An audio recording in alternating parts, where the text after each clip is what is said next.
வணக்கம். இது தமிழ் டைலாக் 2.0 பிக் பாஸ் சீசன் 9ல நடிப்பு அரக்கனை வெளியே போட அயோக்கிய ராஸ்கல் அப்படின்னு சொல்லிட்டு துரத்தி விட்டாங்க. அவருடைய குறும்படத்திலே பார்த்தீங்கன்னா விஜய் சேதுபதி சிறப்பா சம்பவம் செஞ்சதெல்லாம் இருந்ததுல, நீங்க யாரு சார் தகுதி தராதரெல்லாம் பாக்குறதுக்கு அப்படின்னு. ஸோ அந்த மாதிரி சம்பவம் எல்லாம் செஞ்சுட்டாங்க.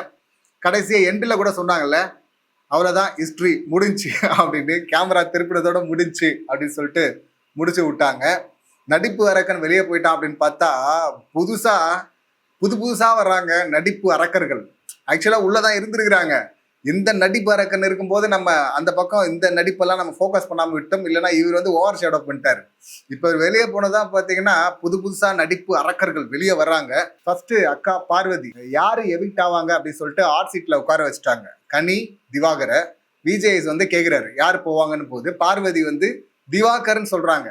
ஆக்சுவலி பார்வதி அவங்க இதுவரை கொடுத்த இமேஜுக்கு அவங்க என்ன சொல்லியிருக்கணும், கனி போவாங்க, ஏன்னா கனியை பிடிக்காது அப்படின்னு அந்த பக்கம் தானே போகணும். ஆனால் திவாகர்ன்னு சொல்லிட்டு ரொம்ப நார்மலாக தான், எமோஷனே இல்லாமல் தான் சொல்கிறாங்க. அடுத்து பார்த்தீங்கன்னா ரம்யா கிட்ட இந்த கார்டு காட்டுறாரு திவாகர் அப்படின்னு சொல்லிட்டு, திவாகர் அப்படின்னு சொல்லிட்டு சந்தோஷப்படுறாங்க. கட் பண்ணா வந்து பார்த்தீங்கன்னா பிரமோல கூட வந்தது இல்லை, அப்படியே அழுது அண்ணே நீ இல்லைன்னா நான் எப்படின்னா இருப்பேன் அப்படின்லாம் மாதிரி வச்சுட்டு இருக்கிறாங்க. ஆக்சுவலாக இதில் எக்ஸில் வந்து ஒரு மீம் ஒன்று பார்த்தேன். இவங்க அந்த சந்தோஷப்படுற மீம் ஃபோட்டோ, அப்புறம் அழுகுற ஃபோட்டோ, இதை போட்டு பார்த்தீங்கன்னா மாமியார் செத்தப்ப மருமகர் ரியாக்ஷன் சந்தோஷப்படுறது, அப்புறம் சாவப்போ எல்லாரும் பாப்பாங்களே சொல்லிட்டு அழுவாங்கல்ல, ஸோ அதுன்னு சொல்லிட்டு கம்பேர் பண்ணி போட்டிருந்தாங்க. சிறப்பாக இருந்தது. ஆக்சுவலாக இவங்க தானே எக்ஸ்போஸ் ஆயிருக்கிறாங்க. இப்படி ஒரு அந்தர் பெல்ட்டையும் நம்ம பார்த்ததே கிடையாது இல்லை. அக்கா உள்ள இருக்கிற வரை பார்த்தீங்கன்னா அண்ணன் அண்ணன் ஒரே ஊருக்காரங்க அப்படின்னு சொல்லிட்டு இவங்களுக்குள்ள நிறைய சிங்க் இருக்கு. அவர்கிட்ட என்னெல்லாம் தப்பு இருந்ததோ அதெல்லாம் இவங்ககிட்டயும் இருக்கு. அங்க அத்தனை பேர் இருக்கும்போது ரெண்டு பேர் தான் பாத்தீங்கன்னா அந்த சாதாரணமா அடுக்கப்பட்ட டைல்ஸை வந்து ஆபாசமா பார்த்தாங்க. அந்த 2 பேர் யாருன்னா இந்த 2 பேர் தான். ஒருத்தர் வெளியே போயிட்டாரு, இன்னொருத்தங்க உள்ள இருக்கிறாங்க. இப்ப ரெஜிஸ்டர் பண்றதுக்கு ஆள் தேடிட்டு இருக்கிறாங்க. என்ன எமோஷன் டிராமா, நீ இல்லைன்னா எப்படின்னா இருப்பேன்னு. அப்ப இதுக்கு பின்னாடி ஒரு கால்குலேஷன் இருக்கு. பார்வதி ஒரிஜினலா அவங்க எப்படி ரியாக்ட் பண்ணவங்களோ பண்ணிட்டாங்க. ஃபர்ஸ்ட் சந்தோஷமாயிட்டாங்க, அப்பாடா ஒழிஞ்சாண்டா அப்படின்னு சொல்லிட்டு.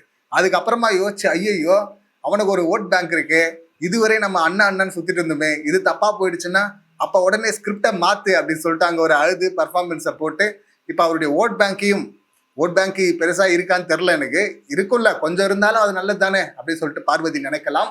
ஸோ அதனால அதை கவர் பண்றதுக்கு ஒரு ஹெவியா ஒரு ட்ராமா போட்டாங்கல்ல, வேற லெவல். பார்வதி இதுவரை பார்த்தீங்கன்னா ட்ராமா பண்ணியிருக்காங்க நிறைய இடத்துல, எல்லாத்த விட உச்சத்தை தொட்டாங்க. ஆஸ்கர் அவார்டு குர்ரா ட்ரம்ப் அப்படின்னு இதுக்கு தான் சொல்லணும். கொடுப்பாரு விஜய் வந்து அடுத்த வாரம் அப்படின்னு தான் சொல்லணும். அடுத்து பார்த்தீங்கன்னா எல்லாரும் மிரண்டது நம்ம சபரி இருக்கார்ல, அவரு தான். அவர் வந்து இந்த பாவத்தை வந்து கழுவுறதுக்கு ரத்தத்தால் பாவத்தை கழுவுறதுன்னு கான்செப்ட் இருக்குல்ல, அந்த மாதிரி பார்த்தீங்கன்னா இவருடைய கண்ணீரால அவர் செஞ்ச தப்பெல்லாம் கழுவுறாராம். அந்த மாதிரிலாம் யாரும் கழுவெல்லாம் சொல்ல. இன்னொரு டாஸ்க்ல சிறப்பா விளையாட்டா எல்லாரும் வந்து பாராட்ட போறோம். இல்லை இன்னொரு டாஸ்க்ல பார்வதி இதே போல வந்து கெட்ட வார்த்தையில பேசும்போது அவர் கண்ட்ரோலா இருந்துட்டாருன்னா, அவர் கூலா விளையாட்டாருன்னா எல்லாரும் பார்வதியை கழுவி ஊத்த போறோம். விஜய் வந்து பார்வதியை மறுபடியும் கழுவி ஊத்த போறாரு. ஸோ அவ்வளவுதான், அது சிம்பிள், முடிஞ்சு போச்சு. நகர்ந்துட்டு அடுத்த நாளுக்கு போயிடணும், அடுத்த டாஸ்க்கு போயிடணும். அதை விட்டுட்டு அங்க சாரி கேட்கிறேன் அப்படின்னு சொல்லிட்டு விஜேஎஸ் முன்னாடியே நான் அழமாட்டேன் இப்ப அழுவுறேன்னு உடஞ்சு ஆரம்பிக்க விஜேஎஸ் அங்கேயே கட் பண்ணிட்டாரு. விஜேஎஸ் ஒன்று சொன்னார் ஞாபகம் இருக்குங்களா, இப்பதான் நான் நோ சொல்ல பழகிருக்கிறேன், முன்னாடிலாம் எல்லாத்துக்கும் எஸ் சொல்வேன், ஆனா நான் வந்து எஸ் சொல்றேன், என்ன நான் வருத்திப்பேன் கஷ்டப்பட்டு, அது அவருடைய ப்ராஜெக்டை சொல்றாருன்னு நினைக்கிறேன். ஏன்னா நிறைய படங்கள்ல விஜய் நடிப்பாரு, சின்ன சின்ன கேரக்டர் கூட வருவார், திடீர்னு இவர் படத்துலையா அப்படின்னு பார்ப்போம். அப்படி எல்லாத்தையும் ஒத்துக்கிட்டாலும் ஆனா அங்கிருந்து வர ரியாக்ஷன் பார்த்தீங்கன்னா அதை கொஞ்சம் கூட வேல்யூ பண்ணல. அப்புறம் எதுக்கு நம்மளை நாம வருத்திக்கிட்டு நம்ம டைம் எல்லாம் ஸ்பெண்ட் பண்ணி சம்பளத்தை குறைச்சி எல்லாத்தையும் எவ்வளோ கஷ்டப்பட்டு பண்ணாலும் அங்கிருந்து ஒன்றும் வேல்யூ பண்ணலன்னு போது எதுக்கு அதை பண்ணணும். ஸோ நான் நோ சொல்ல கத்துக்கிட்டேன் அப்படின்னு சொல்றாரு. அந்த நோ சொல்ல கத்துங்க, எமோஷனல் தான் உங்க ஒரிஜினலா வெளிப்படுத்துங்க அப்படின்னா. இந்த கேப்ல வந்து பாத்தீங்கன்னா நான் வந்து ஒரிஜினலா நான் சொல்றேன், நான் இதுக்கு முன்னாடி அப்படி கிடையாது, நான் வந்து ரொம்ப எமோஷனல் வீக்குன்னு சொல்றாரு, எமோஷனலா ஸ்ட்ராங்கா என்ன நான் காட்டிக்கிறேன் அப்படிங்கிறாரு. அதெல்லாம் ஓகே, பட் அங்க உடஞ்செல்லாம் அட சொல்லியே அங்கேயே அவர் முன்னாடியே வந்து எதுக்கு உடஞ்ச ஒரு ட்ராமா அங்கேயே கட் பண்றாரு விஜேஎஸ். ஸோ நோ சொல்ல கத்துக்கிட்ட விஜேஎஸ் பார்த்தீங்கன்னா இங்க கட் பண்றாரு.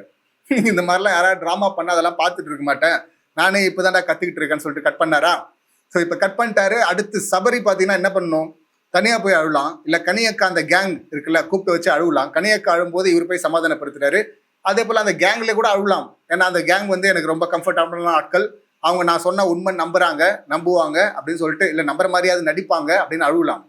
ஆனால் மொத்த கண்டஸ்டண்ட்டை கூப்பிட்டு வச்சுக்கிட்டு நான் என் பாட்டி சாவுக்கு தான் அழுதேன், அதுவும் தனியாக போய் அழுதேன் பாத்ரூமில், ஏன் இங்கே பிக் பாஸ் வீட்டில் பாத்ரூமே இல்லையா, அதுக்கப்புறம் இப்போ வந்து எல்லாரும் முன்னாடி அழுகுறேன்னு சொல்லிட்டு எல்லாரும் முன்னாடி இந்த கமல் சார் நாயகனில் அழுவார்ல, நாயகனில் கமல் சார் அழுகுறாருன்னா அவர் வந்து கேங்ஸ்டராகவே பில்டப் ஆயிருப்பார் சின்ன வயசுல இருந்து. அவர் எமோஷன் வராது, பட் எமோஷனை காட்ட தெரியாமல் அழுவாருங்கிறது வேற. அதே போல் அழுறதெல்லாம் வந்து என்னத்த சொல்றது, ரொம்ப அது பண்ணாமல் இருந்தாலாவது சபரி மேலே கொஞ்சமாவது பரிதாபம் வந்திருக்கும். சரி எமோஷன் ஆகிட்டு அப்படி ட்ரிகர் ஆகிட்டு அப்படி அப்படின்னு. இப்போ பார்வதி வந்து கெட்ட வார்த்தை பேசினதும் பார்த்தீங்கன்னா அப்படின்னு சொல்லிட்டு போய் இடிச்சார்ல, இதே கம்ருதன் அந்த இடத்துல இருந்தா இடிச்சிருப்பாரா? கம்ருதன் காரிலாம் துப்புனாரு, அப்பெல்லாம் இடிக்கல. அப்ப எங்க இருந்தாரு சபரி?